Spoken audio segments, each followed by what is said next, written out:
하겠습니다. 그때에 예수께서 갈릴리 나사렛으로부터 와서 요단강에서 요한에게 세례를 받으시고 곧 물에서 올라오실새 하늘이 갈라짐과 성령이 비둘기같이 자기에게 내려오심을 보시더니 하늘로부터 소리가 나기를 너는 내 사랑하는 아들이라 내가 너를 기뻐하노라 하시니라. 성령이 곧 예수를 광야로 몰아내신지라 광야에서 40일을 계시면서 사탄에게 시험을 받으시며 들짐승과 함께 계시니 천사들이 수종 들더라. 아멘. 스포츠 중계 방송을 보면 여러 대의 카메라가 동시에 경기를 촬영합니다. 이곳에서도 저곳에서도 뒤편에서도 심지어는 위에서도 경기 현장을 중계를 해줍니다. 다른 각도에서 보여주는 카메라의 시선을 통해서 더 많은 정보를 얻게 되고 더 흥미롭게 그 경기를 관람할 수가 있습니다. 어제 무슨 일이 있었는지 아십니까? 네, 어제 월드컵과 비슷한 아시아 지역의 월드컵이라고 할 수 있는 아시안컵 경기가 대한민국 대 호주 8강전이 있었습니다. 딴 나라에 살고 계시는 분들인지 모르는 척하고 계시는 분들이 많은데 축구에 관심이 없으면 그럴 수 있죠. 그런데 새벽 12시 넘어서 했어요. 저는 너무 늦은 시간이라 볼 수 없었는데 우리 교회 남성분들은 몇몇은 우리 청년들은 막 밤새워 그거 본다고 잠을 못 잤다고 합니다. 저는 끝나고 어제 온토세 마치고 난 다음에 제일 먼저 한 게 경기 결과를 클릭해 보는 거였습니다. 아무에게도 결과가 어떻게 되는지 물어보지도 않고 뉴스도 안 보고 그거부터 가슴 졸이면서 봤는데 하이라이트지만 아주 굉장히 흥미로웠습니다. 결과는 2대1로 우리나라가 극적으로 이겼는데요. 제가 잘 아는 손흥민이가 큰 역할을 했습니다. 물론 흥민이는 저를 전혀 몰라요.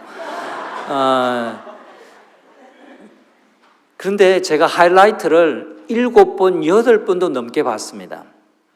볼 때마다 재밌어요. 왜 그러냐니까 보여주는 각도가 다 달라서 그래요. 그러니까 볼을 치고 달리는 선수의 슛 장면만 보여주는 게 아니라 골키퍼의 입장에서 어떻게 골이 먹히게 되어졌는지, 골키퍼의 반응이 왜 늦게 되어졌는지 그걸 이 전문가들이 또 해설을 해놓아요. 야, 역시 우리 흥민이가 대단하다 막 이렇게 생각을 하고 또 그렇게 보니까 볼이 정말 멋있게 골이 들어가는 것을 확인할 수가 있었습니다. 이렇게 다양한 각도에서 다양한 시선의 관점에서 바라보면 굉장히 흥미롭습니다. 복음서, 우리 성경에는 복음서가 4가지가 있는데요. 복음서가 4가지가 있는 이유도 바로 이와 같습니다. 우리는 4가지의 복음서를 통해서 예수님의 생애를 여러 관점에서 읽고 들을 수가 있습니다. 마태, 마가, 누가, 요한 복음서들은 각각 저자의 관점과 개성과 문체를 담아내고 있습니다. 여러분, 제가 말하는 게 이영섭의 말투라는 것 이제 여러분 느껴지시죠? 제가 전화하면 이 목사구나 라는 게 느껴지잖아요. 목소리 음성도 이 목사답고 말하고 또 표현하는 것이 이 목사는 이 목사다운 개성이 있는 겁니다. 저뿐만 아닙니다. 여러분들도 다 마찬가지예요. 여러분다운 말투와 개성과 또 특유의 그 문체가 따로 있는 겁니다. 모니터는 약간 줄여주십시오. 마태복음 같은 경우는 유대인들에게 예수님이 왕이라는 사실을 증거하는 것이 주된 목적이었어요. 마태는 유대인이에요. 그래서 자기 동족 유대인이 어떻게 예수님을 알아야 할 것인지 이에 관해서 그 관점에서 기록을 해 놓았습니다. 그래서 마태복음의 시작은 다른 데하고는 달라요. 아브라함과 다윗의 자손 예수 그리스도의 족보라 그렇게 이야기하고 길게 그 조상들의 이름을 이렇게 나열하고 있습니다. 여러분, 족보는 누구에게 의미가 있어요? 유대인의 족보는 누구에게 의미가 있습니까? 유대인들에게라야 족보가 의미가 있고 족보를 알아먹을 수가 있는 겁니다. 그것처럼 마태복음은 유대인들에게 전하는 복음이었습니다. 누가복음은요 좀 달라요. 이방인들을 대상으로 한 복음서인데 의사였던 누가가 기록했기 때문에 굉장히 세밀하고 자세하게 묘사되어 있습니다. 이게 누가복음의 특색이에요. 마가복음은 사복음서 중에 가장 그 분량이 적다라는 것이 특징이고요. 마가복음은 죄인을 구원하시기 위해서 자신을 희생하시는 고난받는 종으로서의 예수님을 잘 전해줍니다. 한번 따라 하실까요? 고난받는 종. 이게 뭐냐니까 마가가 전하려고 하는 예수님의 모습이에요. 고난받는 종. 죄인인 우리가 고난받고 죽어야 했는데 우리의 죄, 우리의 허물을 대신해서 고난받고 대신 죽으시는 종의 모습, 그 모습을 많이 담으려고 했던 겁니다. 그것이 마가의 관점이었습니다. 특히 마가복음은 당시 로마 제국으로부터 박해를 받고 있는 성도들을 위해서 위로하고 격려하기 위한 목적으로 또 이 첫 번째 복음서는 기록이 되어졌습니다. 여러분, 우리가요 예수를 잘 알아야 돼요. 예수를 모르고 교회를 다녀서는 안 됩니다. 내가 교회는 한 30년 전 다녔는데 예수가 누구냐, 예수가 누구신가, 그렇게 교회를 다녀서는 안 됩니다. 교회를 다니면 누구를 알아야 돼요? 예수를 알아야 돼요. 동부산 교회 분위기가 문화가 어떻다? 그건 잘 몰라도 돼요. 그리고 다른 거 다 몰라도 되는데 예수를 알아야 됩니다. 예수를. 교회 사람들은 아는데 예수를 모른다면 그건 신앙생활을 잘못하고 있는 겁니다. 예수가 생명이고 예수가 구원이고 예수가 복음입니다. 2월부터 이제 2월 첫 주입니다. 2월부터 마가의 시선으로 보여주는 예수님의 삶과 사역을 집중해서 묵상하면서 풍성한 은혜를 누리시기를 소원합니다. 예수님은요 30년을 보통 사람으로 지내셨어요. 그리고 드디어 공생애를 시작하십니다. 공적인 삶 말입니다. 그 출발 신호가 바로 요단강에서 세례를 받으시는 이 사건이었습니다. 축구 경기가 어떻게 시작하는지 여러분 잘 아시죠? 그렇습니다. 심판의 휘슬 소리, 심판이 삑 하고 부는 이 휘슬과 함께 본 경기가 쫙 펼쳐지게 되는 겁니다. 세례식은 예수님이 세례 요한으로부터 요단강에서 세례를 받으시는 이 사건은 예수님께서 이제 30년을 뒤로 하고 하나님의 아들로서 본격적으로 구원 사역을 시작하신다라고 하는 취임식과도 같습니다. 제가 동부산교회 오기 전에도 사람이었습니다. 그런데 제가 동부산교회 오면서 사람이기도 하지만 달라졌어요. 뭐가 달라졌습니까? 보고도 모르세요? 담임 목사가 됐잖아요. 여기에 취임식을 했습니다. 제가 담임 목사 여기에 왔지만 취임식을 안 하면 그건 제가 담임 목사가 아니라는 거예요. 그래서 취임식이라고 하는 것이 굉장히 중요한 겁니다. 공적으로 알린다라는 거거든요.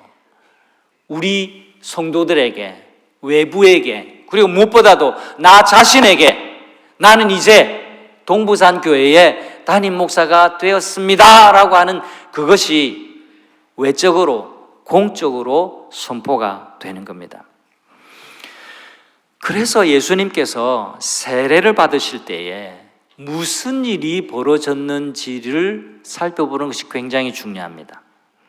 세례를 받으시고 예수님께서 물에서 올라오시는 그 예수님 위에 성령이 비둘기 같이 임했습니다. 그리고 하늘에서 음성이 들렸습니다. 그 음성이 뭐냐니까 너는 내 사랑하는 아들이라 내가 너를 기뻐하노라. 다 같이 한번 너는 내 사랑하는 아들이라 내가 너를 기뻐하노라. 너는 내 사랑하는 아들이라. 이 음성은요 예수님의 정체성을 알려주는 하나님의 목소리였습니다. 하늘에서 소리가 들렸다라고 말하죠. 예수님의 공생애는, 예수님의 공적인 삶은 이제 하나님의 아들로서 이 고난받는 종의 모습을 시작하는 예수님의 공적인 삶은 이 하나님이 들려주시는 목소리로부터 시작합니다. 이 부분이 굉장히 중요해요. 왜 그럴까요? 앞으로 펼쳐질 예수님의 생애가 더 이상 꽃길이 아니라 고난의 길이고 십자가의 길이기 때문에 그렇습니다. 예수님의 세례식, 이 다음에 곧바로 광야에서 시험 받으시는 예수님의 이야기로 이어집니다. 우리가 읽었는데요, 다시 한번 보겠습니다. 성령이 곧 예수를 광야로 몰아내신지라. 광야에서 40일을 계시면서 사탄에게 시험을 받으시며, 이게 무슨 이야기가 이어지냐니까 예수님께서 방금 세례 요한으로부터 요단강에서 세례를 받으시고 물에서 올라오실 때 성령이 임했습니다. 그리고 하늘에서 소리가 들렸습니다. 너는 내 사랑하는 아들이라 내가 너를 기뻐하노라 하는 이 음성을 듣고 난 다음에 곧바로 성령님이 광야로 내모시고, 그리고 이 광야에서 40일 동안 사탄으로부터 시험을 극심하게 받으시는 이야기로 이어지는 겁니다. 예수님에게 너는 내 사랑하는 아들이라 라는 이 하늘의 음성은 너무 중요했습니다. 예수님 자신이 누구시며 무엇을 해야 하는지를 알려주셨기 때문에 그렇습니다.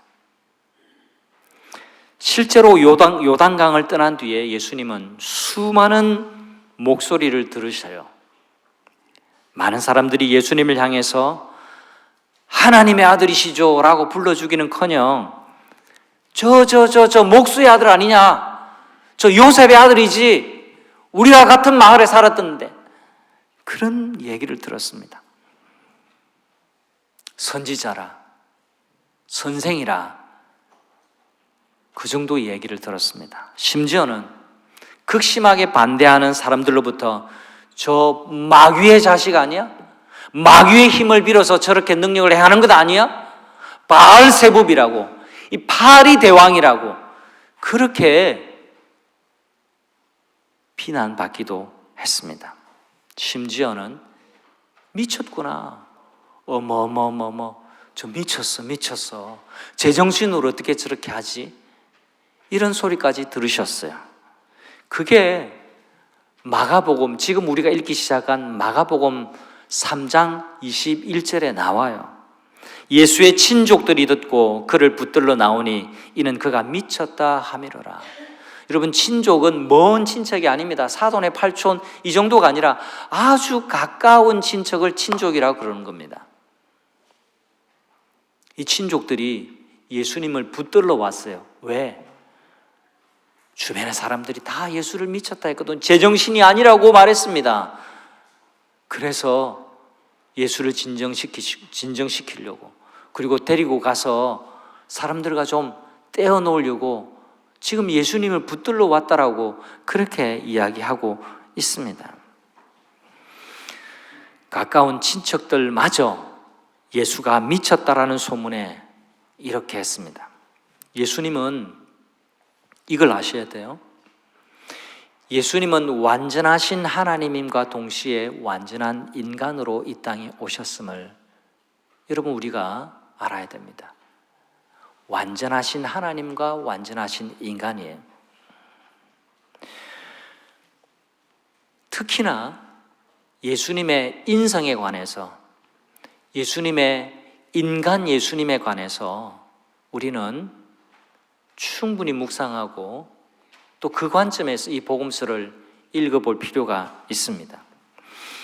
여러분, 예수님이 우리와 꼭 같이 시험을 받으시고 우리와 꼭 같은 아픔을 이 땅 위에 사시면서 겪으셨어요.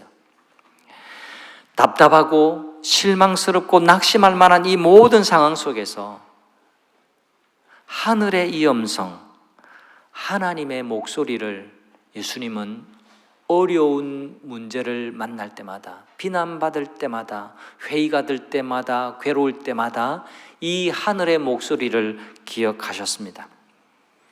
예수님 자신이 누구이며 어떤 사명을 받아서 어떤 길을 걸어가야 할지에 관해서 늘 마음을 다잡고 실망하지 않고 다시 힘을 내어서 십자가의 길을 걸으셨습니다. 요단강에서 세례를 받으실 때 너는 내 사랑하는 아들이라 내가 너를 기뻐하노라 라는 이 음성을 단 한순간도 잊으신 적이 없어요. 바로 이 음성이야말로 예수님의 정체성, 내가 누구인지, 내가 무엇을 하는 사람이 되어야 하는지를 알려주셨기 때문에 그렇습니다.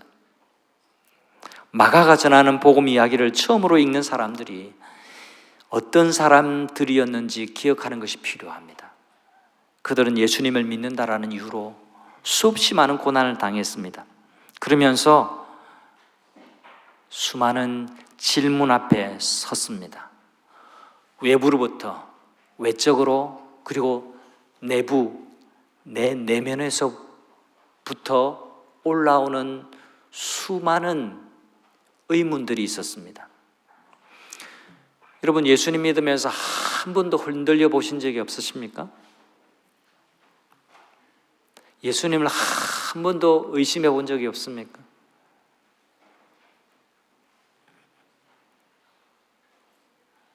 우리는 다 신앙생활 하면서 많이 흔들려요. 어제 도종환 시인의 흔들리지 않고 피는 꽃이 있더냐라는 그 시를 한번 읽었는데요. 우리 삶이 그래요, 사실. 나는 모태신앙이고 나는 장로인데 한 번도 흔들려 본 적이 없습니다. 신앙생활 제대로 하셨는지 자신을 한번 스스로 되돌아보셔야 됩니다. 우리도 수없이 많이 의심하고 수없이 많이 괴로워하고 이 길이 맞는가? 정말 이렇게 살아야 하는가? 수없이 많은 질문 앞에 직면하게 되는 겁니다. 그게 신앙생활이에요.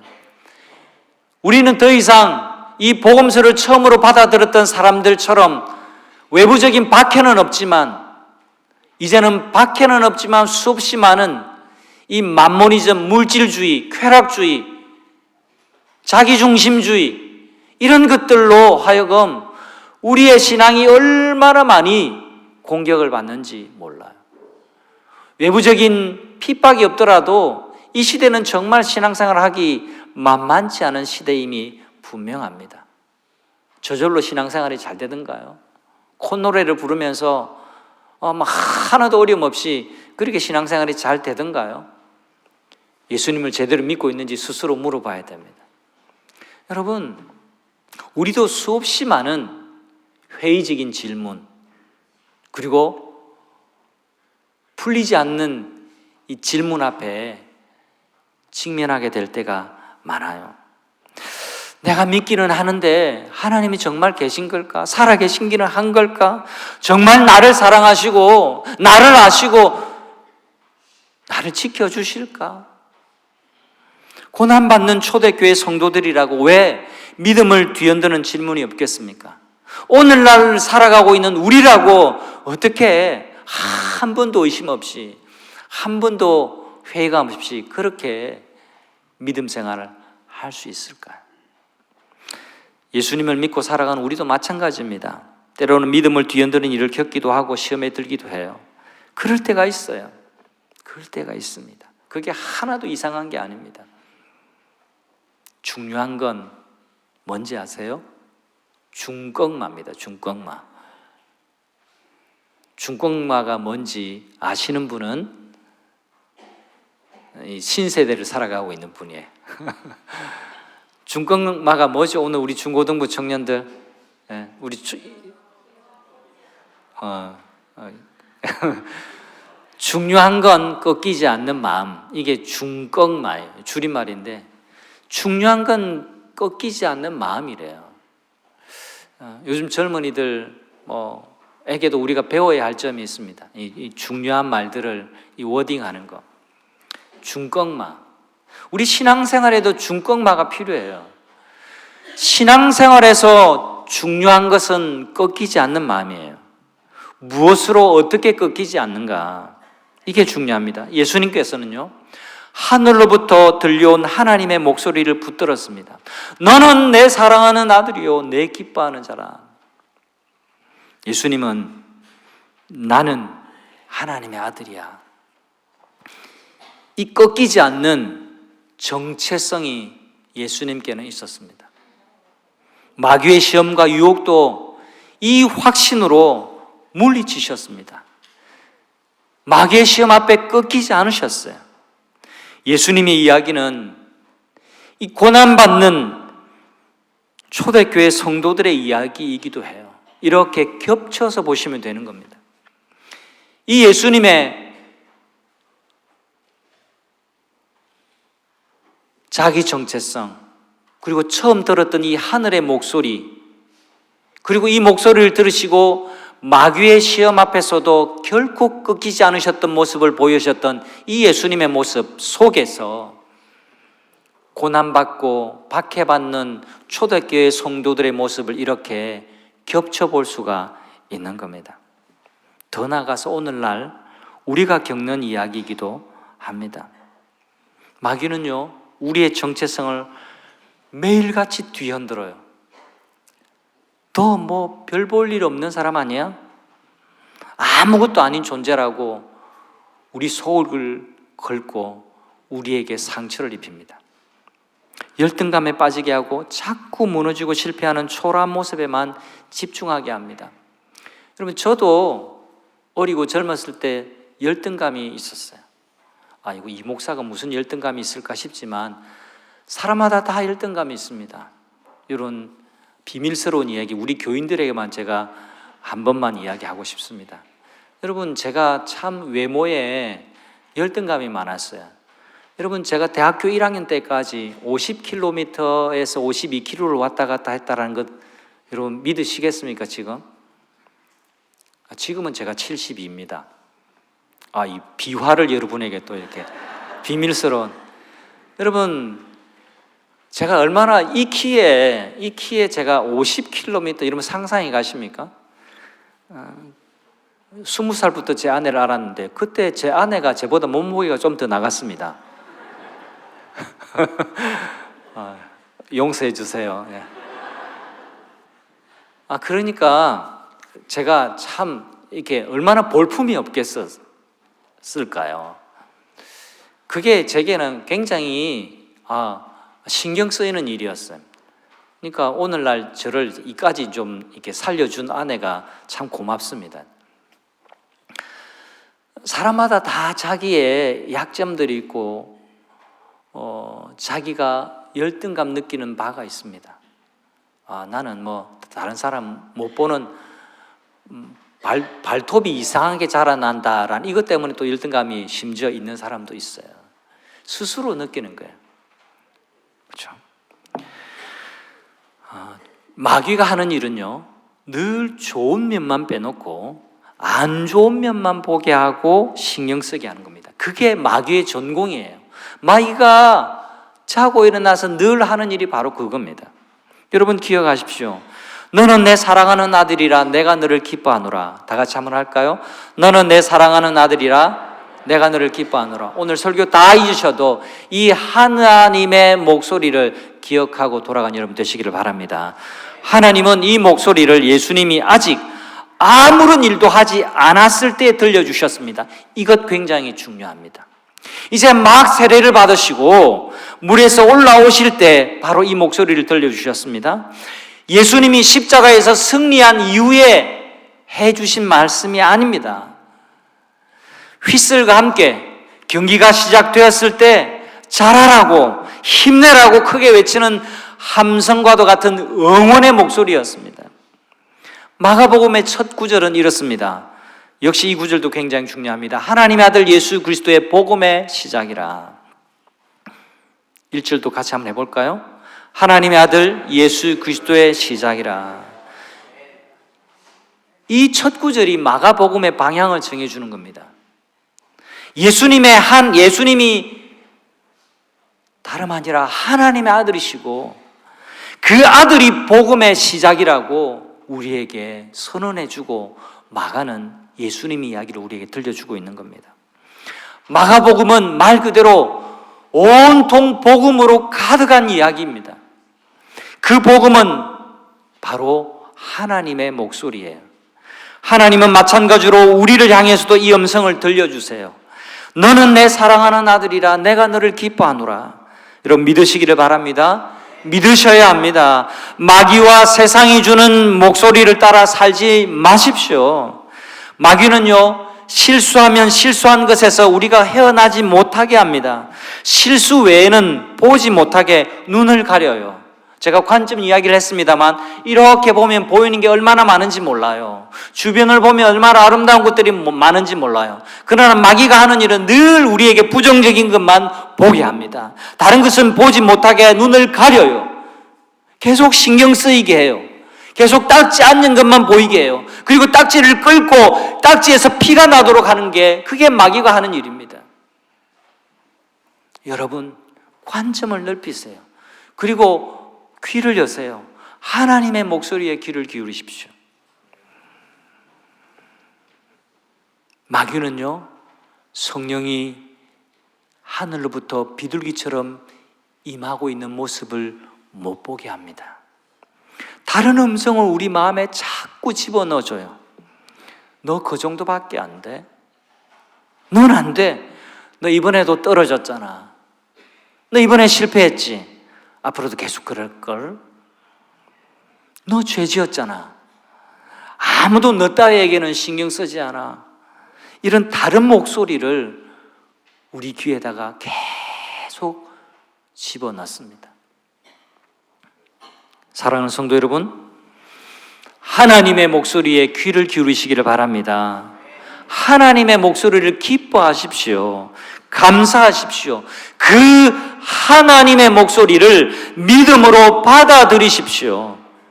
너는 내게 너무너무 소중한 자녀야. 나는 너 때문에 기쁘단다. 이게 하나님의 음성입니다. 여러분 한번 읽어볼까요? 시작. 너는 내게 너무너무 소중한 자녀야. 나는 너 때문에 기쁘단다. 이 괄호 안에 나 대신에 괄호 안에 내 이름을 넣고 한 번 더 해볼까요? 우리 1부터 해봤는데 너무 잘하시더라고요. 다 같이 나 자신의 이름을 넣고 한번 해봅시다. 시작. 형섭이는 내게 너무너무 소중한 자녀야. 나는 형섭이 때문에 기쁘단다. 할렐루야. 믿으시기를 바랍니다. 이것이 하나님의 마음입니다. 이렇게 말씀하시는 하나님과 그 목소리가 복음이에요. 복음을 들으셔야 됩니다. 하나님이 이렇게 말씀하시는 이유가 있어요. 이렇게 말씀하시는 근거가 있습니다. 그것은 예수님 때문이에요. 내 꼬라지를 보면, 내 조건을 보면 하나님이 도무지 이렇게 말씀하실 것 같지 않아요. 그게 우리 솔직한 마음의 느낌이죠. 근데 여러분 느낌이 중요한 게 아니라 하나님의 말씀이 중요하다는 사실을 믿으시기를 바랍니다. 우리는 말씀 따라 믿는 거예요. 하나님이 그렇다 하면 그런 줄 믿으세요. 받아들이세요. 그게 믿음이에요. 하나님이 그렇다 하시면 그런 줄 아세요. 예수님 때문에 우리를 받아주시는 거예요. 일주일 동안 여러분 살아온 모습을 보면 우리 여기서 예배 드리는 게 자신감 없어져요. 그런데 우리가 예수님의 보혈을 의지하고 예수님의 십자가 붙들고 이 자리에 나오는 거잖아요. 그것이 구약의 제사와 신약의 예배가 다른 점입니다. 우리는 정말 자격 없고 우리는 정말 내세울 것 없지만 하나님은 우리의 자격과 우리의 이름과 우리의 모습을 보시는 게 아니라 예수 안에 있는 나를 보시기 때문에 나를 오늘도 반가이 맞아주시고 나를 기뻐하시는 줄 믿으시기를 바랍니다. 누구든지 그리스도 예수 안에 있으면 새로운 피조물이라 이전 것은 지나갔으니 보라 새 것이 되었도다. 우리가 다 새 것이에요. 우리가 다 예수 안에 새로운 피조물입니다. 그래서 하나님이 우리를 보시고 기뻐하시는 거예요. 우리 존재 자체를 사랑하시는 거예요. 예수님 때문입니다. 내가 옆에 앉아있는 형제 자매를 사랑할 수 있는 것도 예수님 때문이에요. 내가 예수님의 그 놀라운 은혜를 받았음에도 내가 형제 자매를 사랑하지 못하면 그는 하나님의 은혜를 모르는 사람이에요. 복음을 모르는 사람이에요. 하나님의 사랑을 받아들일 줄 모르는 사람이에요. 여러분, 하나님의 사랑을 받아들이시고 하나님의 목소리에 귀 기울이시기를 바랍니다. 여러분, 우리가 기도할 때도 자신감 있게 기도합니까? 떳떳해서 기도합니까? 그렇지 않아요. 우리는 다 예수님의 이름으로 기도하는 거예요. 예수님 때문에 우리가 기도할 수 있는 근거가 우리에게 주어진 겁니다. 그래서 우리는 예수님의 이름으로 기도합니다라고 기도를 마무리하는 겁니다. 그게 주문의 한 구절이 아니에요. 오늘도 제가 십자가 보혈의 은혜를 의지해서 하나님께 나아갑니다. 그 고백이 거기에 담겨 있는 겁니다. 하나님 제 기도 들어주실 이유가 하나도 들 것만도 없지만 예수님 때문에 제 기도 들어주실 줄 믿습니다. 그 고백을 가지고 우리가 기도하는 거예요. 성도 여러분, 시험과 고난과 역경 속에서도 승리하면서 사는 길이 있습니다. 세상의 음성이나 내면에서 들려오는 두려움의 소리를 따르는 것이 아니라 하늘의 음성을 듣고 따르는 겁니다. 하나님의 목소리에 귀를 기울이는 겁니다. 초대교회 성도들은 이 믿음 가지고 승리했습니다. 우리가 바로 이 믿음을 계승하는 신앙의 후계자들인 겁니다. 우리가 지금 한 가족 예배를 드리고 있습니다. 우리가 가진 이 믿음을 우리의 자녀들에게 계승해 주는 겁니다. 우리의 자녀들이 하나님의 이 목소리, 나는 하나님의 사랑받는 자녀라고, 하나님의 아들이라고, 하나님이 기뻐하는 자라고 이 확신이 있으면 여러분, 이 자녀들은 정말 밝고 맑게 그리고 성공하는 사람이 될 줄 믿습니다. 이 한 주간 여러분의 삶 속에서 너는 내 사랑하는 아들이라 내가 너를 기뻐한다라는 하나님의 목소리에 귀를 기울이시고 사는 은혜가 충만하시기를 우리 주님의 이름으로 축복합니다. 우리 다 함께 자리에 일어나셔서